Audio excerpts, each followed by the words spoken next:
세상 사람들은 형통한 삶을 추구하며 살아갑니다. 그래서 어떻게 하면 형통할까? 어떻게 하면 잘 될까? 그런 고민을 참 많이 합니다. 근데 세상 사람들이 형통하다, 또 세상 사람들이 잘 된다라고 하는 것에 대한 의미는 그런 것이에요. 내가 계획하는 일대로, 계획하는 대로 되어지고, 또 더 많아지고, 또 더 커지는 그러한 물리적인 형통에 사람들은 관심을 가지고 있습니다. 근데 그런 세상이 추구하는 형통에 그것이 진정한 형통이 되지 못하고 오히려 우리에게 어둠이나 우리에게 실패를 가져다 주는 경우들이 꽤 많습니다. 그래서 하나님은 잠언 23장 17절에 우리에게 이렇게 말씀하세요. 너의 마음으로 죄인의 형통을 부러워하지 말고 항상 여호와를 경외하라. 네.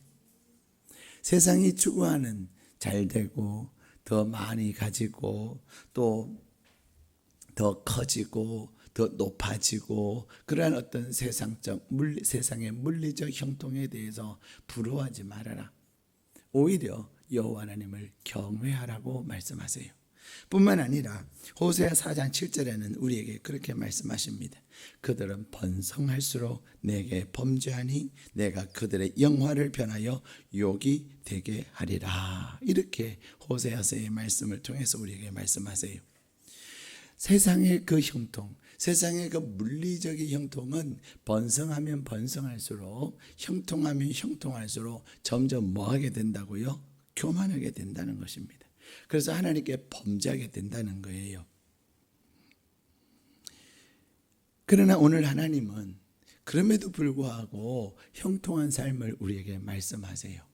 하나님께서 우리에게 오늘 약속하시는 11월을 시작하는 저와 여러분에게 약속하시는 그 형통은 세상의 그 물리적인 형통, 그래서 형통한 것 같으나 실패하고 어둠 속에 거하고 또 교만하여서 무너지는 그런 형통이 아니라 때를 따라 과실을 맺고 점점 더 번성해가는 참된 형통의 비밀을 우리에게 말씀하고 계십니다.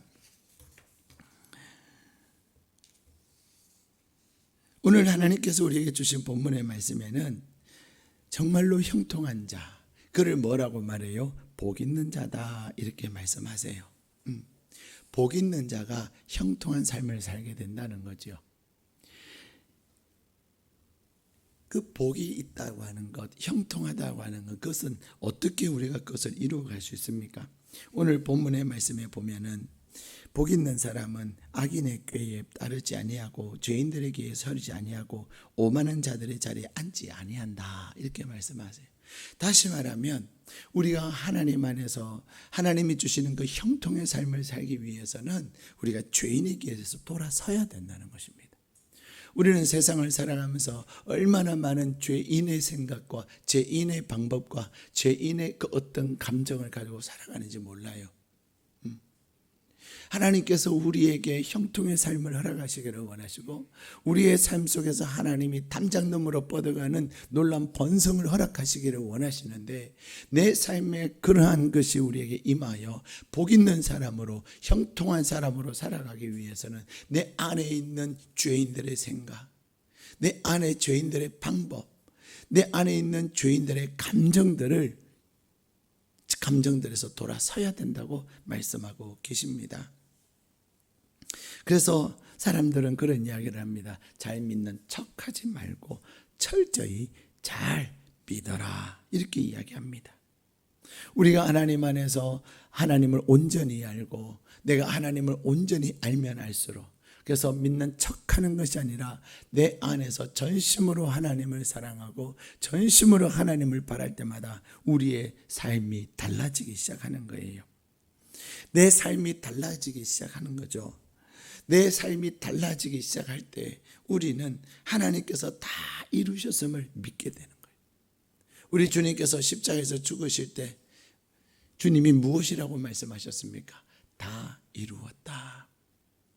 다 이루었다 하는 것은 우리에게 있는 영원한 저주에서 이제 우리를 영원한 생명으로 옮길 그 모든 일을 이루었다는 것입니다. 우리 주님이 이미 우리에게 이제는 죄인으로서 우리에게 있는 그 저주의 삶을 이미 감당하셨고 십자가에서 놀란 신적 교환이 일어난 거예요. 예수님이 나의 저주를 예수님의 십자가를 통하여서 이제는 하나님의 놀란 은혜의 삶을 살게 하시는 것입니다. 영원한 질병에서 우리 주님의 십자가를 통해서 우리는 이제는 강건한 삶을 주님이 약속하고 계시는 거예요. 그래서 우리 주님은 내가 채찍에 맞음으로 너희는 나음을 입었다고 우리에게 말씀하고 계시는 것입니다. 우리가 하나님 안에서 죄인의 길에서 돌아선다고 하는 것은 오늘 또 하나님께서 일하고 계시고 그 하나님께서 내 안에 계심을 확신하며 사는 거예요. 하나님이 나를 바라보고 계시고 하나님이 내 안에 계심을 내가 확신하는 사람은 죄인의 방법, 죄인의 생각, 죄인의 감정을 가지고 살아가지 않습니다. 왜냐하면 주님이 다 보고 계시는 거예요.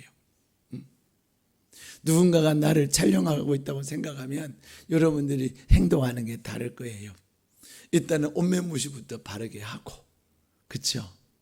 좋은 모습으로, 밝은 모습으로, 그리고 말도 우아하게 감동을 주면서 이야기를 할 거예요. 왜요? 촬영하고 있으니까. 나 아닌 다른 누군가가 나를 보고 있고 그것이 지켜지고 있기 때문에 그런 것입니다. 내가 죄인의 길에서 돌아선다고 하는 것은, 그래서 죄인의 방법과 죄인의 생각과 죄인의 감정에서 이제는 돌아선다고 하는 것은 주님이 내 안에 계셔서 내 안에서 주님이 일하고 계시고 주님의 나의 모든 것들을 감찰하고 계신다는 그 생각을, 그것에 대한 온전한 믿음을 갖는 것이 중요한 것입니다. 더 나아가서 주님은 우리를 감찰하실 뿐만 아니라 우리 가운데 일하고 역사하고 계시는 거예요. 그렇기 때문에 오늘 하나님은 우리의 삶을, 이 남은 2019년을 정말로 하나님 안에서 형통한 삶을 살게 하기 위해서 우리에게 말씀하시는 것은 죄인의 길에서 돌아서라. 죄의 방법, 죄의 생각, 죄의 감정에서 돌아서라. 그러면서 우리에게 뭐라고 말씀하십니까? 우리 2절 말씀 같이 읽겠습니다. 시작. 오직 여호와의 율법을 즐거워하여 그의 율법을 주야로 묵상하는도다. 아멘. 우리가 주 안에 있을 때, 그래서 내가 죄의 길에서 돌아서기 시작하면 죄의 방법을 버리고 죄의 생각을 버리고 죄의 감정을 버리고 내가 온전히 주님께로 돌아서면 우리는 말씀을 가까이 하게 되는 거예요. 말씀을 가까이 할 뿐만 아니라 그 말씀을 즐거워하게 되는 거예요. 우리는 요즘 계속해서 성경 읽기를 권하고 또 하나님의 말씀을 읽고 가까이 하기를 권하면서, 성경 읽을 때 어떻게 읽으라고 제가 계속 말씀드리죠? 소리 내서. 그냥 눈으로 읽지 말고 복 있는 사람은 악인들의 꾀를 따르지 아니하며 죄인들의 길에 서지 아니하며 소리 내서 읽으라는 겁니다. 눈으로 읽는 것과 소리 내어서 읽는 것은 어마어마한 차이가 있어요. 다니엘 학교를 하면서 아이들이 달라지기 시작했어요. 이미 달라진 아이들도 있고 또 금년 이번 가을에 놀랍게 그냥 서프라이즈 하는 거죠. 사람이 달라지는 것은, 사람이 변하는 것은 인력으로 되어지지 않습니다. 하나님께서 그에게 역사하시고 하나님께서 그에게 감동을 주셔야 되는 거예요. 근데 이전에도 그런 아이들이 있었지만은 지금 또 이번에도 늘 못했던 아이가 말씀을 가까이 하기 시작한 거예요. 그래서 그 어머니가 말씀하시기를 집에서도 계속 암송한대요. 사실 한 절 두 절 암송하기는 쉽지만은 10절 넘어가기 시작하면 절대로 쉽지 않습니다. 잊어버려요. 근데 계속해서 읊조리고 또 중얼중얼 말씀을 중얼중얼. 근데 중요한 것은요, 말씀을 암송하고 중얼중얼하는 애 눈빛이 달라진 거 있죠. 아예 눈빛이 달라져요. 애가 말하는 것이 달라져요. 말씀의 능력이 그에게 임하는 거지요. 그래서 기대를 합니다. 하나님께서 말씀을 가까이 하게 하신, 하루아침에 된 거 아니에요. 몇 년 걸렸어요. 그러나 묵묵히 꾸준히 그 자리를 지키는 가운데 성령 하나님께서 그 아이에게 역사하기 시작한 거예요. 두 아이가 지금 그러고 있어요. 사랑하는 여러분, 하나님의 영이 내 안에 거하시고 내가 하나님 안에서 형통한 삶을 살기를 소망한다면 내가 말씀 가까이 하는 겁니다. 여호수아 1장 8절에는 여호수아가 두려워하고 있을 때에 하나님께서 그에게 뭐라고 말씀하십니까? 담대하라, 극히 담대하라, 두려워하지 말아라 말씀하시면서 이 율법책을 내 입에서 떠나지 말게 하고 그것을 주야로 묵상하여 그 가운데 기록한 대로 다 지켜 행하라.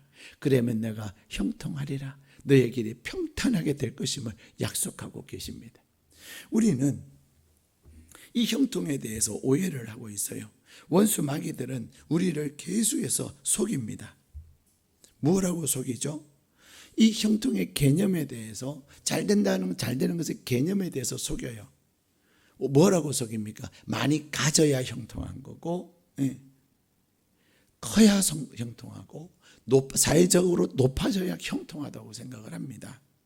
근데 그래서 무조건 많이, 무조건 큰 것을 추구하지요. 근데 소유로 형통한 삶을 판단하는 것은 정말로 누구에게 속은 거예요? 마귀에게 속은 거예요. 사단은 끊임없이 우리에게 많이 갖도록, 많이 소유하도록, 더 높아지도록 우리에게 부추기고 충동시키지만 하나님은 우리에게 그렇게 말씀하지 않으세요. 하나님께서는 형통이라고 하는 것은 주 안에서 잘 된다고 하는 것은 얼마나 많은 것을 소유했냐를 말씀하시는 것이 아니라 내가 누구와 함께 하느냐에 따라서 결정됨을 말씀하세요.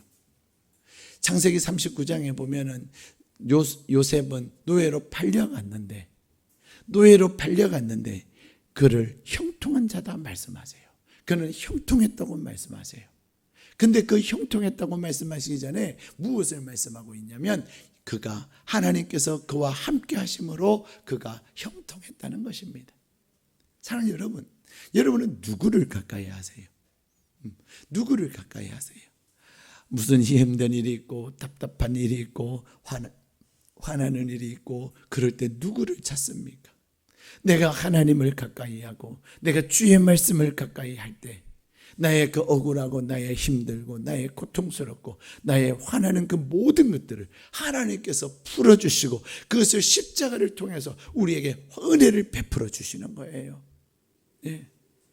내가 누구와 함께 하느냐, 내가 함께한 그 사람에 따라서, 내가 함께하는 분에 따라서 내 인생이 달라지는 거예요. 하나님은 우리에게 말씀하십니다. 여호와 하나님과 함께하는 것이 형통한 것인데 어떻게 하나님과 함께하는 것입니까? 하나님의 말씀을 가까이 하고 기도를 통하여 하나님과 대화하며 찬양으로 하나님을 영광 올려드리는 그것이 하나님과 함께하는 것인 줄로 믿습니다. 뿐만 아니라 사단은 우리를 어떻게 속여요? 성공의 형통의 주체는 나다. 누구에게 형통의 비결이 있다고요? 나 자신에 따라서 달라진다고 말합니다. 그래서 내가 열심히 하고 내가 잘하고 내가 노력하면 내가 형통한 삶을 살 수 있다고 끊임없이 누가 가르쳐요? 사단이 우리에게 그것을 가르칩니다. 신입사원 연수원에 가보면 나는 할 수 있다 100번 1000번 막 외칩니다. 나는 할 수 있다고 내 스스로 나에게 체면을 걸지만 중요한 것은 그런 내가 바뀌어요. 그런 내가 끊임없이 바뀐다는 거예요. 결심했는데 그냥 다시 또 수련회 마치고 집에 들어오면 환경에 무너지고 감정에 무너지고 나는 끊임없이 조삼모사하고 있다는 거예요. 그래서 내가 형통한 삶의 그 주체는 사단은 자꾸만 우리라고 말하고 우리를 부추기지만 하나님은 우리에게 뭐라고 말씀하십니까? 내가 진정으로 하나님 안에서 형통한 삶을 살기 위해서는 나의 삶의 형통의 주체가 하나님이심을 말씀하고 계시는 것입니다. 내가 하나님의 말씀을 가까이 하고 내가 하나님의 말씀 안에 거할 때 하나님께서 나의 삶에 복을 주시고 나의 삶을 하나님이 인도하시고 하나님께서 나에게 지혜를 주시고 하나님께서 나의 문을 열어주심을 항상 내 삶의 주체가 하나님이심을 말씀을 통하여 우리에게 깨닫게 하시는 거예요. 내가 말씀을 가까이 하지 아니하고 내가 말씀을 묵상하지 않을 때는 주체가 누구예요? 내가 되는 거예요. 그래서 좀 더 자지 아니하고 내가 좀 더 먹지 아니하고 내가 좀 더 놀지 아니하고 내가 열심히 하면 된다고 말합니다. 근데 열심히 한다고 되는 것도 있겠지만 안 되는 게 훨씬 많아요. 누가 하셔야 됩니까? 하나님이 하셔야 합니다. 그래서 오늘 3절에는 하나님께서 우리에게 말씀하세요. 진정한 형통의 삶이라고 하는 것은 어떤 삶이냐? 하나님의 은혜의 삶을 말씀하세요. 우리 3절 말씀 같이 읽겠습니다. 시작. 그가 시냇가에 심은 나무가 철을 따라 열매를 맺으며 그 잎사귀가 마르지 아니함 같으니 그가 하는 모든 일이 다 형통하리로다. 아멘. 여러분, 내가 시냇가에 나무를 심고 내가 시냇가에 씨를 뿌린다고 그것이 자라고 열매 맺을까요? 네. 여러분, 금년에는 배추값이 엄청 비싸대요. 지금도 배추값이 얼마 전에 비해서 2배나 뛰었대요. 앞으로 더 뛴대요. 이 파주나 이 고양시에는 보면요, 대부분이 어디 배추예요? 절인 배추는 다 해남 배추예요. 절인 배추는 다 해남 배추인데요, 그 해남의 배추밭이요 쑥대밭이 돼버린 거예요. 태풍 3번 맞으면서, 태풍 3번 오면서요 해남의 배추밭이 심었는데 또 태풍 오고, 심어가지고 싸겠는데 또 태풍 와가지고 이제는 더 이상 할 수가 없대요. 왜? 씨를 뿌리는 것도 시즌이 있거든요. 네. 얼마나 그분들 밤잠 안 자고 뿌렸겠어요. 태풍 한 번 오고 난 그 다음이니까 빨리 심어야 김장철 때 거둬들일 수 있으니까 밤잠 안 자고 씨를 뿌렸는데 태풍으로 그냥 끝나버렸어요. 그래서 강원도 고냉지의 배추나 또 충청도의 그 충청북도의 배추나 그런 것들이 많이 있는데 중요한 것은 값이 많이 비쌌대요. 사랑하는 여러분, 형통한 삶이라고 하는 것은 뭐냐면요, 하나님의 은혜를 가운데 사는 삶이에요. 하나님의 은혜를 누리는 삶이에요. 은혜라는 것이 무엇입니까? 내 삶에 하나님이 주인이 되시고 내 삶에서 하나님을 향한 우선순위가 분명히 세워져서 그 우선순위를 따라서 내가 살았더니 하나님은 나의 수고와 나의 노력은 10개밖에 안 되는데 10개밖에 되지 않는 그것에 하나님은 100개의 은혜를 부어주시는 것을 100개를 거두하는 것이 은혜라는 것입니다. 창세기 26장에 보면은 기근의 때에 하나님께서 이삭에게 그렇게 말씀하세요. 이삭은 먹거리를 찾아서 애굽으로 가려고 하는데 가지 말아라. 여기에 머물러라. 그래서 이삭은 떠나려고 했던 그것을 이제는 다시 가나안 땅에 머물렀는데 그 해에 하나님께서 몇 배의 수확을 주셔서요 100배의 수확을 주셨다는 거예요. 똑같이 농사를 지었는데 그럴 사람들은 100배도 아니에요. 100배가 뭐예요? 2배만 돼도 그렇게 시기질도 안 했을 거예요. 제대로 거두들이지 못한 사람들도 있고, 그들은 노력 안 했을까요? 그들은 맨날 놀면서 일했을까요? 아닙니다. 이삭은 그럴 사람들은 하나님을 섬기지 않았기 때문에 하나님을 위해서 애쓰고 수고하는 그 시간을 벌 수가 있었을 거예요. 그런데 결과는 100배의 수확을 거뒀다는 것입니다. 하나님의 사람은 형통한 삶이라고 하는 것은 무엇입니까? 은혜로 사는 삶이에요. 사랑하는 여러분, 2019년에 얼마 남지 않았습니다.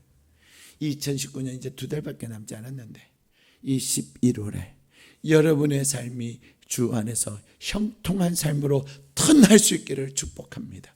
여러분의 삶 가운데 하나님의 놀라운 역사가 날마다 충만하기를 축복합니다. 어쩌면 늦었다 생각하지 말고 늦었다 생각할 그때가 가장 빠를 때예요.